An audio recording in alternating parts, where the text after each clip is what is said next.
There's a familiar sense of déjà vu every time Meghan Markle speaks, and not the enjoyable kind.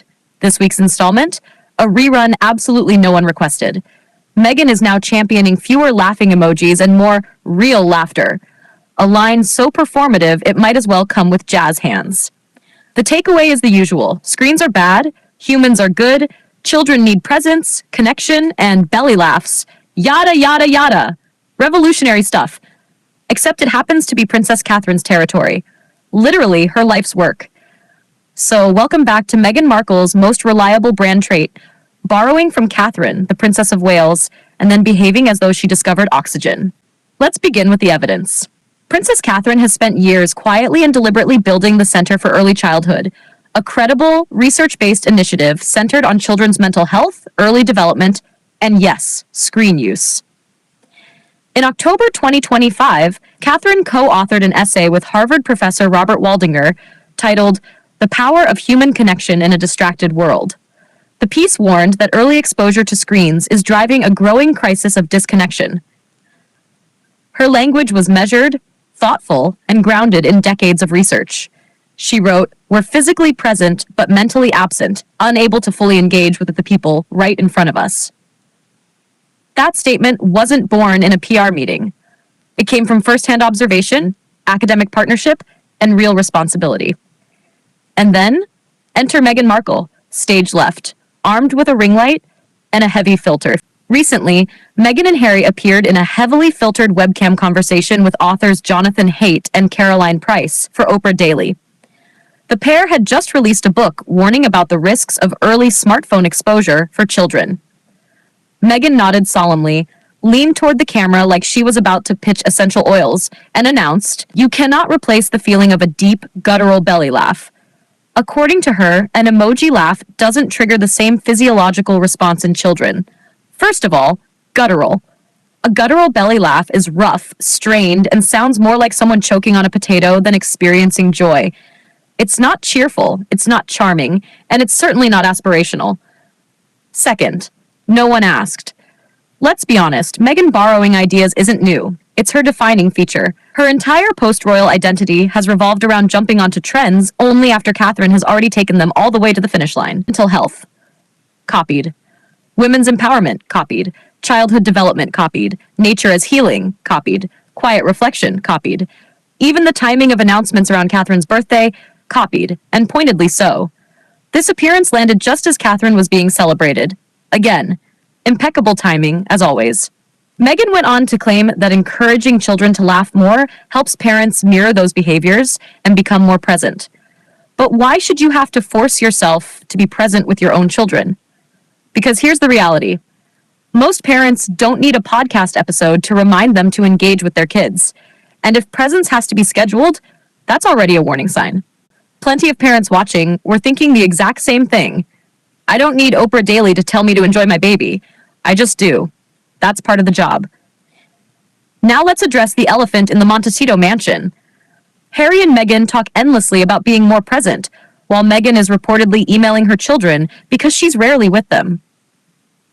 They warn about online dangers through their parent network, aligning themselves with families who've lost children to the internet. Yet at the same time, they continue to present their own children as carefully managed, tightly controlled PR assets, all while claiming it's for protection. Pick a lane. And let's be honest about the optics. These are the same people who overshare whenever it benefits them, then vanish the moment accountability shows up. This is where it starts to get uncomfortable, but also hard to ignore. The Wales children, George, Charlotte, and Louis, come across as confident, well cared for, socially comfortable, and clearly bonded with one another and with their parents. You can see the time invested. You can see behaviors being mirrored. You can see the warmth and the sense of security. The Sussex children, by contrast, are rarely seen, and when they do appear, something feels off, stiff, distant, disconnected. Lilibet appeared rigid in that Christmas photo as Meghan tightly held her wrist. Archie seemed hungry for affection. There's no visible sibling dynamic, no natural ease. People aren't imagining this. Humans are remarkably good at reading body language. The Sussex children appear isolated, raised by nannies rather than peers, shielded to the point of confinement. And for people who constantly lecture about connection, That contradiction is striking. At this stage, some people half-jokingly hope the conspiracy theory that the children are actors is true, because the alternative is simply sad. When Catherine talks about human connection, it feels authentic. When Meghan does it, it comes across as almost psychotic adjacent. Same words, completely different energy. That's because Catherine doesn't need to announce herself. She doesn't have to force relevance. She doesn't need to monetize her motherhood or tack affiliate links onto her values. Meghan, meanwhile, sounds like she's auditioning for thought leader number 3 in a Netflix documentary that never quite lands.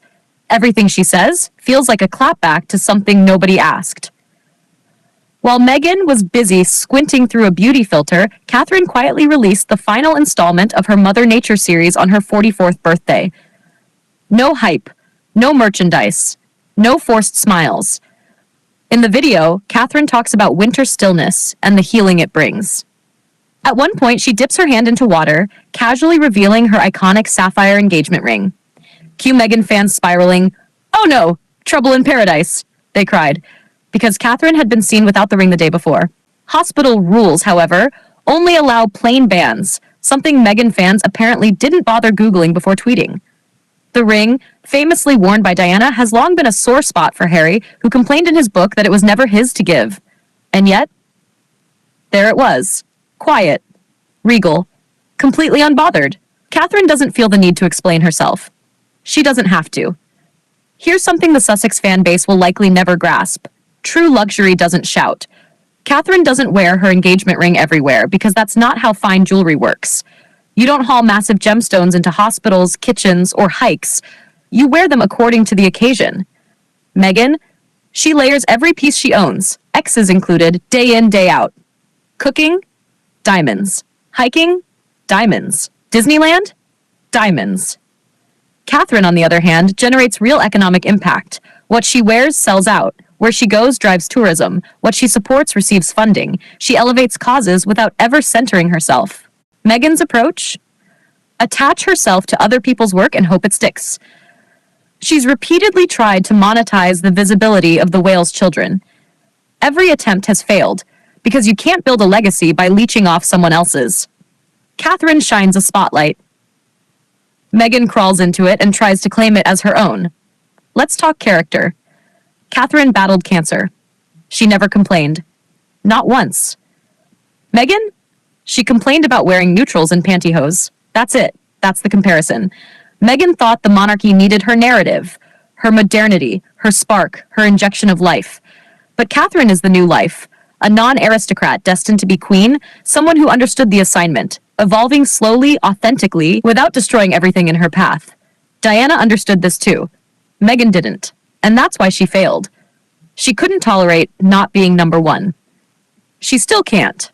That's why she keeps trying, desperately, to overshadow Catherine, even on Catherine's birthday, and every time she does, she just reinforces the point. Meghan can preach all she wants, but actions speak louder than filtered monologues. Catherine doesn't try to sell you anything. She doesn't lecture. She doesn't demand applause. She simply exists with grace, restraint, and undeniable credibility. The contrast between these two women isn't just striking. It's instructive. One lives with substance. The other lives in imitation. And no amount of guttural laughter is going to change that.